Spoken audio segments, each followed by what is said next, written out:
देखो previous video में हम लोगों ने स्ट्रेंथ ऑफ H2O2 के बारे में डिटेल्स में पढ़े थे, ठीक है। तो स्ट्रेंथ ऑफ H2O2 को हम लोगों ने क्या किए थे, दो प्रकार से इसको एक्सप्रेस किए थे। पहला था क्या, परसेंटेज स्ट्रेंथ, दूसरा था इसका वॉल्यूम स्ट्रेंथ। और उसके बाद हम लोगों ने क्या किया, जो वॉल्यूम स्ट्रेंथ है ना, इसके साथ क्या किया, जो H2O2 का जो नॉर्मलिटी है और मोलरिटी, उसके साथ भी क्या हम लोग रिलेशन निकाल लिए। तो हम लोग देखो अभी क्या करने वाले हैं, अभी करने वाले हैं कि कुछ न्यूमेरिकल प्रॉब्लम सॉल्व करेंगे H2O2 की, जो H2O2 के स्ट्रेंथ के ऊपर जो प्रॉब्लम्स होते हैं उसको हम लोग अभी सॉल्व करेंगे। तो इसको सॉल्व करने से पहले तुम लोगों को जो रूल्स है, जो अगले वीडियो में हम लोगों ने जो रूल्स को तैयार किए थे, उस रूल्स को देखो हम लोग लिख रहे हैं। उसके बाद हम लोग क्या प्रॉब्लम को सॉल्व करेंगे। तो पहले देखो जो रूल्स हम लोगों ने बताए थे यहाँ पर, जो वॉल्यूम स्ट्रेंथ, देखो वॉल्यूम स्ट्रेंथ, तो वॉल्यूम स्ट्रेंथ के साथ परसेंटेज का क्या रिलेशन होता है ना, हम लोग जानते हैं H2O2 का जो वॉल्यूम स्ट्रेंथ होते हैं वो क्या होंगे, 3.294 into percentage strength, percentage strength. ये पहला रूल हम लोगों ने तैयार किए थे, ठीक है। उसके बाद देखो और एक रूल हम लोगों ने बताए थे, क्या वो था, volume strength, volume strength equals to क्या था, देखो ये किसके साथ रिलेट किए थे हम लोग, वॉल्यूम स्ट्रेंथ के साथ उसका नॉर्मलिटी का रिलेशन निकाले थे। तो क्या निकला था, वो वॉल्यूम स्ट्रेंथ इक्वल्स टू निकला था 5.6 into normality, normality of the H2O2 solution, ठीक है। जो H2O2 सॉल्यूशन है उसका नॉर्मलिटी। और अब और एक रिलेशन हम लोगों ने बताए थे, वो था volume strength, volume strength equals to क्या बताए थे, 11.2 इंटू मोलारिटी, मोलारिटी। तो अगर ये तीनों रिलेशन तुम लोग को पता है तो ऑटोमेटिकली तुम क्या कर सकते हो, जो प्रॉब्लम्स होंगे वो इजीली तुम लोग क्या उसको सॉल्व कर सकते हो। तो देखो हम लोग धीरे धीरे किस तरह से प्रॉब्लम को सॉल्व करेंगे वही तुम लोगों को अभी दिखाएंगे। देखो इन फॉर्मूला को यूज करके किस तरह से प्रॉब्लम सॉल्व करोगे ये तुम लोगों को बताएंगे, ठीक है। तो देखो यहाँ पे पहला जो प्रॉब्लम है वो प्रॉब्लम क्या बता रहा है, जो पहला जो प्रॉब्लम है ये बता रहा है, the volume of O2 liberated at NTP from 15 ml of 20 volume H2O2, ठीक है। 15 ml ऑफ 20 वॉल्यूम H2O2। तो पहले तुम लोग को जो वॉल्यूम स्ट्रेंथ का जो डेफिनेशन था वो तुम लोगों को याद है। देखो प्रीवियस वीडियो में हम लोगों ने क्या डिटेल्स में इसको समझाए थे। तो उसमें क्या बताए थे, उसमें तुम लोग को देखो बताए थे 20 वॉल्यूम H2O2 मतलब वो जो सैंपल था उसका अगर 1 ml ले रहे तो उसको 1 ml सैंपल से कितना ऑक्सीजन निकलता है, 20 ml ऑक्सीजन निकलता है। तो यहाँ पर सैंपल का कितना लिए, यहाँ पे देखो the volume of the oxygen liberated at NTP from 15 ml of 20 volume H2O2। तो यहाँ पे कितना सॉल्यूशन कितना दिया गया, 15 ml। तो 20 वॉल्यूम मतलब 1 ml से 20 ml आते हैं, तो 15 ml से कितने आएंगे, तो 20 वॉल्यूम H2O2। इसका क्या मीनिंग है, इसका मीनिंग होता है 1 ml of the sample gives कितना देता है, 20 ml O2। तो यहाँ पे कितना ml सैंपल बोला है, यहाँ पर 15 ml। तो ऑटोमेटिकली जो 15 ml जो सैंपल है वो कितना ऑक्सीजन देंगे, ये 20 इंटू 15 ml O2 मतलब ये देंगे 300 ml ऑक्सीजन, ठीक है। तो इसका क्वेश्चन का आंसर समझ में आ गया। तो ये कौन सा ऑप्शन होंगे, ये ऑप्शन आ जाएगा बी, ये करेक्ट आंसर आ जाएगा। अब देखो दूसरा तुम्हें प्रॉब्लम दिखा रहे हैं, ठीक है। दूसरा प्रॉब्लम यहाँ पर है, इसमें दूसरा प्रॉब्लम में क्या बताया जा रहा है, ये था पहला वाला जो प्रॉब्लम था उसका आंसर, ठीक है। अब देखो जो दूसरा यहाँ पर प्रॉब्लम दिया गया है, दूसरा प्रॉब्लम का हम लोग किस तरह से आंसर करेंगे अभी। तो दूसरा प्रॉब्लम यहाँ पे क्या बताया जा रहा है, H2O2 इज 5.6 वॉल्यूम, ठीक है, 5.6 volume, 1 ml of this H2O2 is diluted to 10 ml, ठीक है। डाइल्यूट H2O2 इज, अब देखो यहाँ पे जो उसका जो डाइल्यूट H2O2 का जो मोलरिटी है वो कितना होंगे। तो यहाँ पे देखो एक चीज यहाँ पे समझो, H2O2 इज 5.6 वॉल्यूम।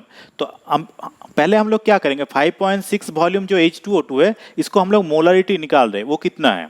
तो हम लोग देखो यहाँ पे वॉल्यूम स्ट्रेंथ के साथ मोलरिटी का क्या रिलेशन, देखो वॉल्यूम स्ट्रेंथ के साथ मोलरिटी का क्या रिलेशन है, volume strength equals to 11.2 into molarity. हम लोग जानते हैं वॉल्यूम स्ट्रेंथ इक्वल्स टू क्या होता है, 11.2 इंटू मोलारिटी, ये जानते हैं ना। तो यहाँ पर एक देखो, यहाँ पे तो वॉल्यूम स्ट्रेंथ तो दिया गया है 5.6 वॉल्यूम, तो वॉल्यूम स्ट्रेंथ अगर दिया गया है यहाँ पर 5.6, तो हम लोग पहले इसका क्या निकाल रहे हैं, इसका मोलारिटी हम लोग निकाल दे रहे हैं। तो मोलारिटी इक्वल्स टू वो क्या आ रहा है 5.6 डिवाइडेड बाय 11.2, तो ये कितना आएंगे, ये 2, मतलब ये 0.5 मोलर आ रहे हैं। ठीक है, मतलब इसका मोलारिटी कितना आ रहा है 0.5, मतलब ये जो H2O2 तुम्हें सैंपल दिया गया है ये कितने मोलर है, ये मोलर है 0.5 मोलर H2O2 सॉल्यूशन है। तो इसका देखो हम लोग 1 ml लेके क्या कर रहे हैं, इसको डाइल्यूट कर रहे हैं, कितना तक डाइल्यूट कर रहे हैं 10 ml तक। तो ये जो पहले देखो ये एक सॉल्यूशन, ये 1 ml कितने मोलर 0.5 मोलर देखो H2O2 सॉल्यूशन है, इसको हम लोग डाइल्यूट करके क्या बना रहे हैं, इसको बना रहे हैं डाइल्यूट करके देखो 10 ml, इसको डाइल्यूट करके हम लोग क्या बना रहे हैं 10 ml। और हम लोग को इसका मोलारिटी नहीं पता, तो इसको हम लोग ले रहे ये x मोलर है, ठीक है, x मोलर H2O2 सॉल्यूशन बना रहे। तो तुम लोगों को तो पता है V1S1 इक्वल्स टू V2S2, तो यहाँ पर V1S1 इक्वल्स टू V2S2, ये फॉर्मूला में पुट कर दो तो 1 इंटू 0.5, ये V2 कितना आ रहा है 10 इंटू ये x मोलर इक्वल्स टू कितना ले रहे, x इक्वल्स टू 0.5 बाई 10 मतलब 0.05 मोलर। तो जो सॉल्यूशन बना डाइल्यूट सॉल्यूशन वो कितना आ गया 0.05 मोलर। तो ये कौन सा आंसर इसका करेक्ट आ गया, ये ऑप्शन बी ये करेक्ट आ गया। ठीक है, देखो क्वेश्चन नंबर 3 को हम लोग किस तरह से सॉल्व करेंगे। तो यहाँ पर एक चीज देखो, यहाँ पर क्या बताया गया 10 ml of H2O2 solution on treatment with KI and titration of liberated iodine will required 10 ml of 1 normal hypo, दस H2O2 इज, उसमें जो स्ट्रेंथ दिया गया ये क्या कौन सा इसमें से करेक्ट है या सभी करेक्ट है। तो 10 ml H2O2 ये जो सॉल्यूशन है इसका देखो पहले इसको निकालना है, इसका स्ट्रेंथ कितना है, तो हम लोग निकाल रहे, मान लो इसका स्ट्रेंथ हम लोग ले रहे एक्स नॉर्मल, तो ये आ गया 10 ml x normal H2O2, 10 ml x normal H2O2। अगर ये 10 normal x 10 ml x normal H2O2 है तो इसमें कितने ग्राम इक्विवेलेंट H2O2 है, ये 10 into x by 1000 gram equivalent H2O2 आ गया। ये मतलब ये कितना हो रहा है, ये आ रहा है 10⁻⁻2 into x gram equivalent H2O2। ठीक है, अब देखो यहाँ पे तुम लोग को पता है जब रिएक्शन होंगे ना तो इक्विवेलेंट अमाउंट में ही होते हैं। मतलब यहाँ पे देखो जब H2O2 KI के साथ रिएक्ट करेंगे, ठीक है, H2O2 जब KI के साथ रिएक्ट करके यहाँ पर आयोडीन जब लिबरेट करता है तो equivalent amount H2O2 will liberate equivalent amount of iodine, मतलब इसका जो जितना इक्विवेलेंट अमाउंट H2O2 ले रहे हो उतना ही इक्विवेलेंट अमाउंट क्या होता है आयोडीन को तैयार करता है। मतलब यहाँ पर H2O2 का ग्राम इक्विवेलेंट कितना है, इसका देखो ग्राम इक्विवेलेंट कितना है, यहाँ पे 10⁻⁻2 into x gram equivalent H2O2, तो ये क्या करेगा उतना ही ग्राम इक्विवेलेंट आयोडीन को लिबरेट करेगा। तो इसमें आयोडीन का कितने ग्राम इक्विवेलेंट है 10⁻⁻2 ग्राम इक्विवेलेंट, यहाँ पर ये क्या आ गया, ये आयोडीन आ रहा है। ठीक है, अब जब तुम देखो टाइट्रेशन जब करोगे तो टाइट्रेशन जब कर रहे हो तो एक चीज देखो सभी क्या होता है सभी इक्विवेलेंट अमाउंट में रिएक्ट करते हैं। मतलब यहाँ पर देखो हाइपो का क्या बताया गया है, यहाँ पर हाइपो जो लिया गया है हाइपो, तो हाइपो का देखो लिया गया 10 ml ऑफ 1 नॉर्मल हाइपो। तो 10 ml 1 नॉर्मल मतलब इसमें कितने ग्राम इक्विवेलेंट हाइपो है बताओ, 10 इंटू 1 बाई 1000 ग्राम इक्विवेलेंट। तो तुम लोग का अभी समझ में आ रहा है सभी इक्विवेलेंट अमाउंट में है। तो ये जो देखो आयोडीन का कितना इक्विवेलेंट अमाउंट है 10⁻2 इंटू एक्स ग्राम इक्विवेलेंट, तो ये सब इक्वल होंगे क्योंकि इतने जो जितना ग्राम इक्विवेलेंट आयोडीन है वो उतना ही ग्राम इक्विवेलेंट हाइपो के साथ रिएक्ट करेगा। तो हम लोग क्या करते हैं दोनों को इक्वेट कर सकते हैं। तो क्या लिख सकते हैं 10⁻2 इंटू एक्स इक्वल्स टू क्या आ जाएगा बोलो, इसको अगर काट दे रहे तो यहाँ पे 10⁻2 ही आ रहा है। ठीक है, तो मतलब एक्स इक्वल्स टू कितना आ रहा है 1, तो यहाँ पर क्या आ रहा है x इक्वल्स टू 1, मतलब जो H2O2 है hence the strength of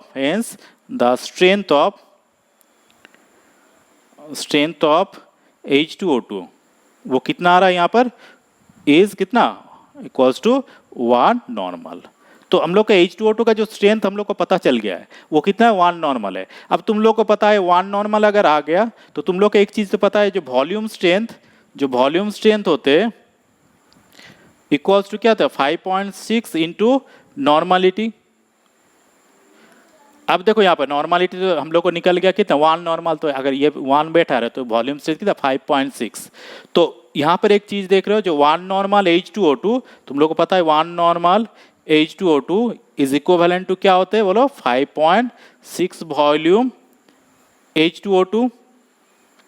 और ऑटोमेटिकली ये किसके साथ इक्विवेलेंट होंगे, ये 5.10 1 नॉर्मल मतलब ये 17 ग्राम पर लीटर, ठीक है। तो ये आ जाएगा क्या, इक्विवेलेंट टू 17 ग्राम पर लीटर H2O2। मतलब देखो यहाँ पर तो सभी जो ऑप्शन है ये करेक्ट आ गया, मतलब ये जो ऑप्शन डी ये करेक्ट आंसर आ रहा है, ठीक है। तो इन क्वेश्चन नंबर 4 को हम लोग किस तरह से सॉल्व करेंगे, ठीक है। तो इसमें बताया गया commercial sample of H2O2 is labelled as 10 volume, its percentage strength is nearly, ये बहुत ही आसान सा है क्वेश्चन। हम लोग क्या जानते हैं, वॉल्यूम स्ट्रेंथ इक्वल्स टू क्या था, 3.294 इंटू परसेंटेज स्ट्रेंथ,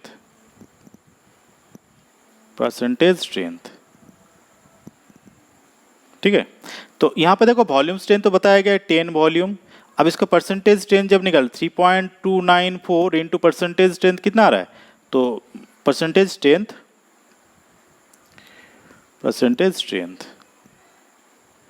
तो मतलब परसेंटेज स्ट्रेंथ कितना आ रहा है, परसेंटेज स्ट्रेंथ इक्वल्स टू 10/3.294, ये कितना आ रहा है, 04, ठीक है।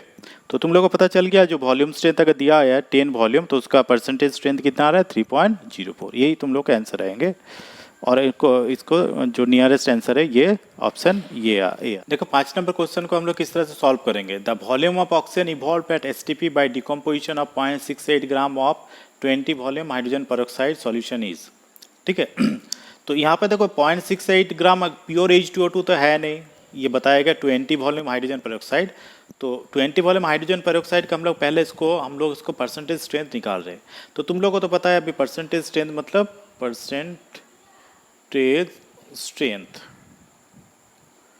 ये कितने आते हैं, वॉल्यूम स्ट्रेंथ डिवाइडेड बाय 3.294।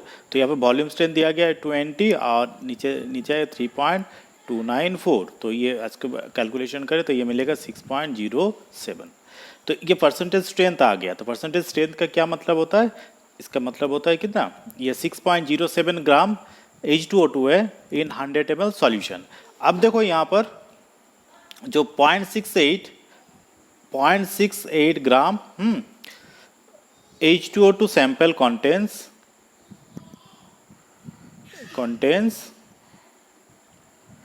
बोलो कितने अमाउंट ऑफ H2O2 होंगे ना, इसका इतना परसेंट, मतलब 0.68 इंटू 6.07% H2O2, ठीक है।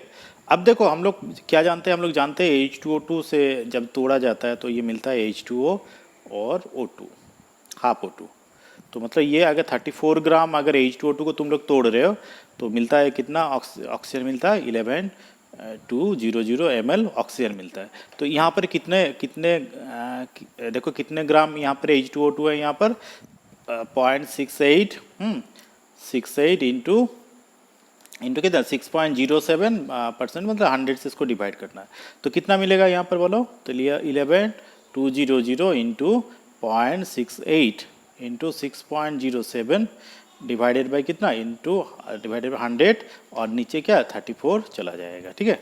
तो इसको हम लोग एक काम करें, इसको ठीक है, इसको हम लोग हटा रहे शून्य को, तो ये 2 आ रहा है यहाँ पर। और यहाँ पर हम लोग क्या कर रहे हैं, यहाँ पर देखो अगर कैलकुलेशन करें तो 100 मतलब ये 1.12 आ रहा है, ठीक है, इंटू 2 और इंटू 6.07। तो इसे कैलकुलेशन करने से ये 13.6 निकल रहा है। तो ये जो ये 0.68 ग्राम H2O2 आ रहा है 20 वॉल्यूम हाइड्रोजन पेरोक्साइड है, तो उसका हम लोग क्या देख रहे हैं, उसमें डिकम्पोजिशन से कितना ऑक्सीजन मिल रहा है, 13.6 ml ऑक्सीजन निकल रहा है। तो यहाँ पर जो ऑप्शन सी आ रहा है यही यहाँ पर करेक्ट आंसर आ रहा है, ठीक है।